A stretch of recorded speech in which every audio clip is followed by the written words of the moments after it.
I think even IT to an effect, IT and automation. So yesterday, not yesterday, I think last week, Friday, I was with on Thursday, I was with a customer and a vendor where I think the first time in the FMCG scenario, we were looking at how can we actually replace human interventions in warehouses with robots.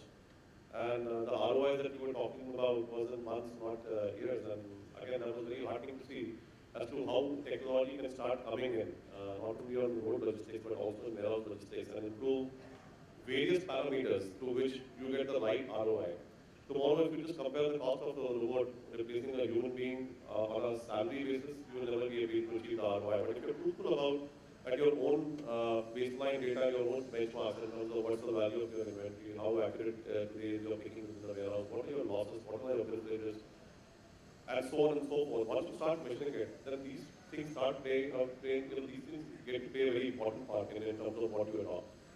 Same goes for IT. I heard some very, so I wasn't present for the initial session where I think this comment was made around, so I heard Neeraj talk about somebody mentioning 50 crores spent, and I think IT is something again, and I see this in most of our customers, and I'm very open about when I go and talk to our customers, that tomorrow when you talk about lighting up your supply chain, tomorrow when you talk about IT interventions, tomorrow when you talk about automation, how upgraded is your own manpower?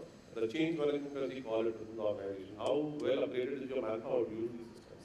Tomorrow, if you just implement a very expensive IT system, but you don't train your people, you don't change your people, when I say change means change the skill set, it is not going to give you the desired results because there is a huge mental blockage of what somebody has been doing for the last X, Y, Z years. How will he adopt to change? And I think that's one of the things that is supply chain professionals or leaders are also moving up within organizations. So again, the idea is, let's not think about hey, what's increasing on the cost side on various parameters or how do you try to optimize cost in a scenario where every raw material or your truck cost or your diesel cost or automation costs are increasing. But once you get a grasp of what affects or what are the key parameters that affect your end customer experience, and once you start measuring them, then I can tell you there are 20 interventions that you can think of, be it IT, be it processes, be it people that can come into play where it will help you, light up your supply chain and also help optimize I would say various parameters. So very important. Afrid, you must be experiencing the same thing in forwarding side of it when you have import, export partners and they are pushing for the cost versus other costs are increasing. How do you deal with those situations? I think today the main challenge from the 3PL point of view is one has to look at the entire supply chain as a whole and not in fragments. We find many times that this does happen, that a customer happens to look at one particular fragment of the supply chain and focuses on cost reduction on that fragment, not really seeing the final impact of the entire supply chain. So it's very important to look at it as a whole. And I think one of the biggest assets and one of the keys to this is definitely creating visibility. And visibility will come through IT. As he very correctly said, visibility by creating control tower concepts as a 3PL. We give our customers complete visibility across their supply chain. This also helps in purchase order management, it helps in vendor management. We have dealt with customers like Electrolux, like Hilti, like Avery Dennison, where we have completely redesigned their entire supply chain, which has created tremendous cost savings for them. So this only happens when you see the entire picture on its own. The other factor which we've noticed is a long-term versus a short-term approach. I think last year we had a very volatile situation in the market where most customers wanted to, avoid doing long-term contracts, and because they felt that it was easier to negotiate on a shorter term. Now the entire market has changed. So it's important to see that whilst you may be seeing a saving on a short transaction basis, the final impact is you may not be leveraging your volumes.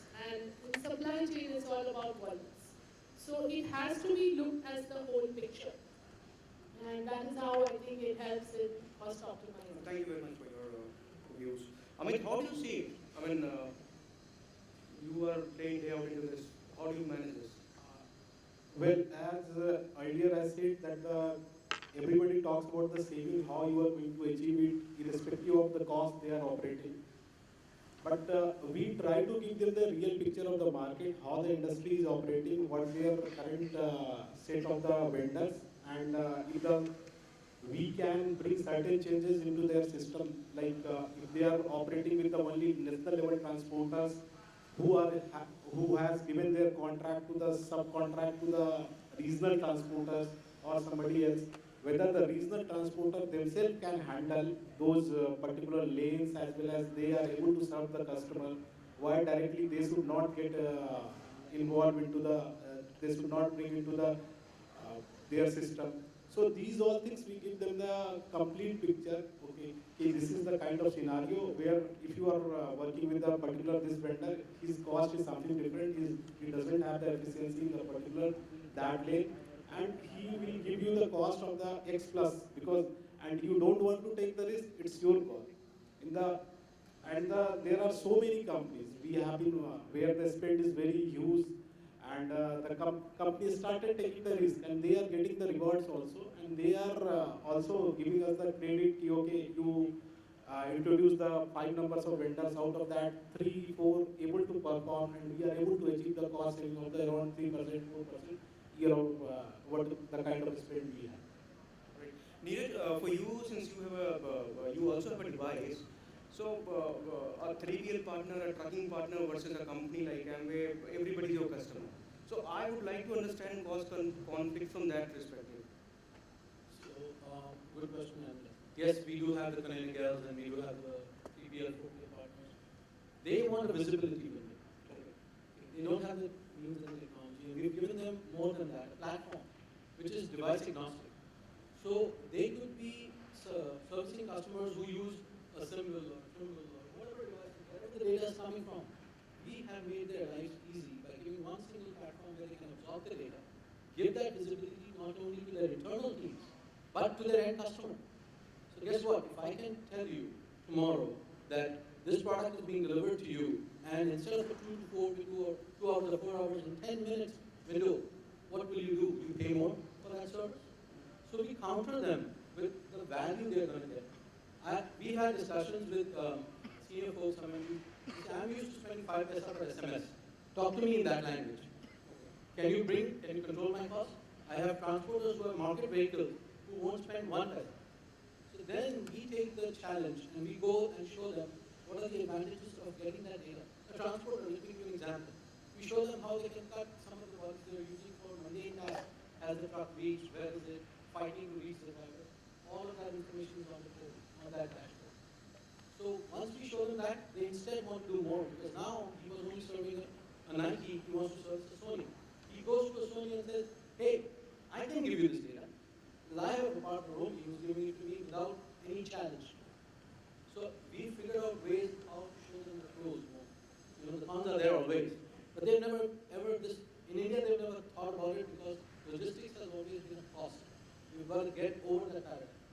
And that is what slowly and steadily we are helping our customers do. It's a challenge, but we're getting. So Stephen Covey said, once start with end in the mind. So with that, we will talk on strategy part. Neeraj, you have helped us in consolidation of warehouse, transportation, primary, secondary. Can you talk about strategy as in how cost can be optimized?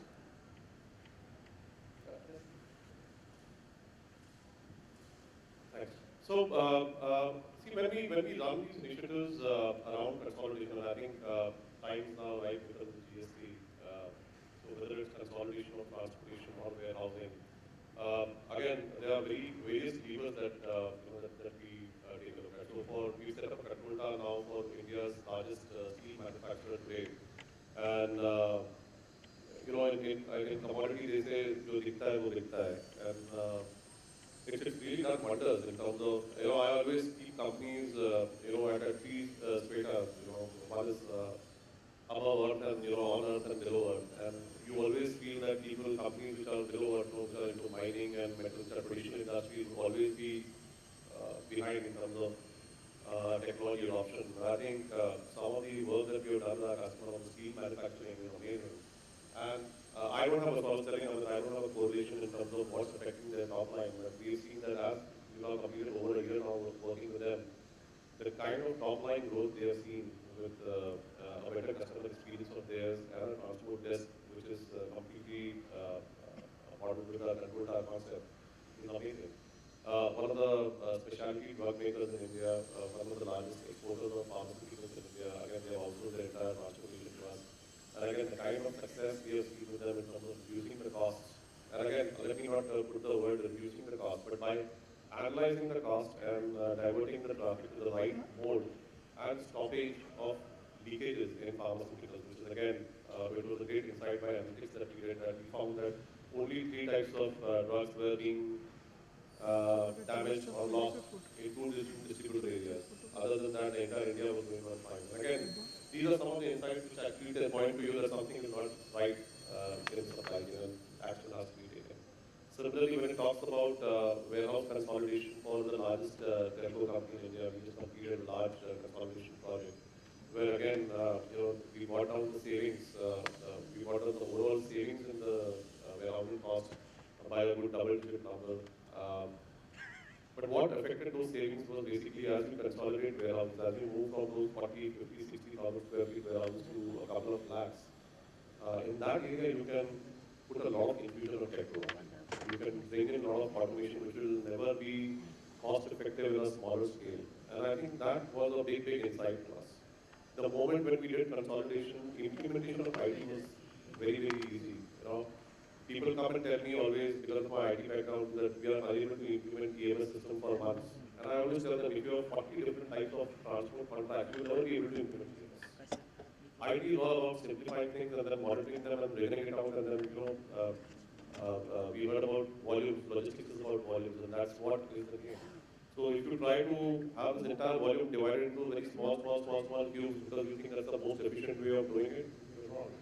IT is all about make a big cube out of whatever small, consolidate, put IT as a governance platform, because if you don't have the right data, if you don't have the right insights, you will never be able to govern. And once you do that, then I think this is the time when you start talking optimization. So for one of the largest telco companies I was talking about, we actually cut down the number of transport contracts they had, because every contract was a different SLA, different cost mechanism, different governance mechanism. It's now under one umbrella, completely modeled and overcrowded, controlled for visibility, but under one contract for the TMS. So these are some of the examples, and I can talk many when we today. The good part is when we talk about such scenarios in forums like this, people wake up, we have good discussions, and then at the rate at which people are trying to ready themselves for the GST, ready the supply chain for the GST. I think these are some of the large interventions which people are really exploring and trying to form the next I would say supply chain 2.0 for India, which will become GST ready, where supply chain will not only be you won't talk cost when you talk supply chain, you will actually talk sales when you talk supply chain, because supply chain, I believe, is the true harbinger of customer experience. It's been done and dusted by many e-com companies globally. Whenever you go and talk to e-com companies in India, they would always talk about customer experience when they talk logistics. And I think soon the customer in India will start demanding this from automobile companies, from consumer and pharma companies, from commodity companies. And I think that's you're looking at a very near future and not distant, because the consumer is now in a place where he's being attacked by all possible competition, which is your competition. And like I said, supply chain will no longer be one of the support functions. It will be the one which will drive customer experience 2 years from now. Afrid, very quick reflection from your side as a strategy. I think what I would say is our motto of the project is we create change of trust. The most important thing for the 3PL is to engage with the customer, to understand his supply chain, analyze it, and then come back with a solution. And this is what we do.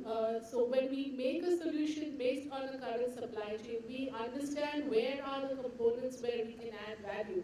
For example, we work with companies like Electrolux, where we have completely consolidated all their volumes from China to a central warehouse. And then these volumes are sent as a full container load instead of less than container loads to Europe. This has resulted in tremendous savings for them, where transactional cost at the origin and at the destination is drastically reduced. So on a weekly basis, they are seeing savings in all aspects of the supply chain on a huge terms. So I think one of the best strategies is to redesign the supply chain to suit the customer's requirement. We do a similar thing for interdesign, where we set up a warehouse in China instead of their warehouse which was operated out of US. Now this creates change in geographies. So you have savings in terms of labor costs, savings in terms of infrastructure, and savings in terms of faster inventory cycles. Also, visibility can bring a lot of comprehension in terms of vendor management and PO management. So the customer is able to understand which are the vendors who are failing to deliver, which are the vendors who are probably creating disruptions and delays and costs in their supply chain. So by doing this, we are adding value and helping them reduce the cost and mitigate the risk. So that's some of the Perfect. things we can do. Neeraj, I think you have some strategy that you were sharing offline. Why don't you share that here? About cost optimization, how companies should approach it. So from our perspective, it's the visibility. Once again, you've got to have a single instance of the truth coming out, and you've got to harness that data and be able to take actionable intelligence. And the strategy is, I'll cite an example of tire company who we are working with all over India. And one of the things we started doing was for them to reduce the stock, that the inventory